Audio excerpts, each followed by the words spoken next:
Perkenalkan, nama saya Dia Cianingrum dari Prodi D3 Kebidanan Purwokerto, Politeknik Kesehatan Kementerian Kesehatan Semarang.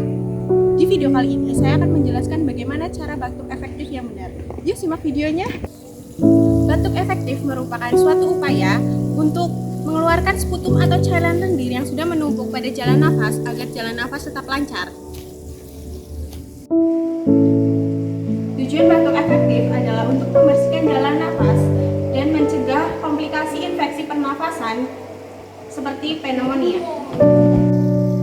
Tujuan yang kedua adalah untuk meningkatkan mobilitas sekresi dan mencegah resiko tinggi retensi sekresi seperti pneumonia dan demam.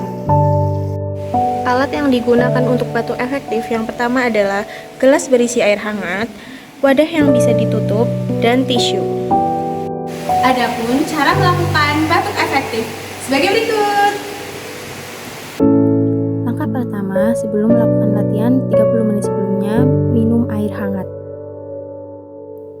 Yang kedua, duduk tegak. Atau jika diranjang bisa setengah duduk.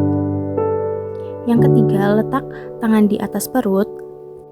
Tarik nafas 3 kali dan nafas yang ketiga dikeluarkan dengan cara dibatukkan.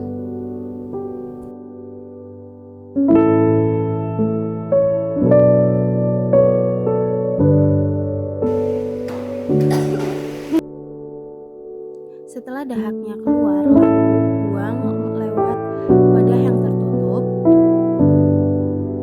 Selanjutnya, dahak dibuang ke toilet. Setelah melakukan tindakan, bisa mencuci tangan 6 langkah.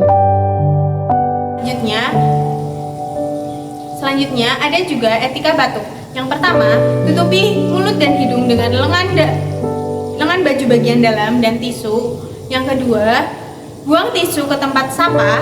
Yang ketiga, cuci tangan dengan 6 langkah. Yang keempat, menggunakan masker. Sekian yang bisa saya jelaskan mengenai bagaimana cara batuk efektif yang benar. Mohon maaf jika ada banyak kata yang salah. Wassalamualaikum warahmatullahi wabarakatuh.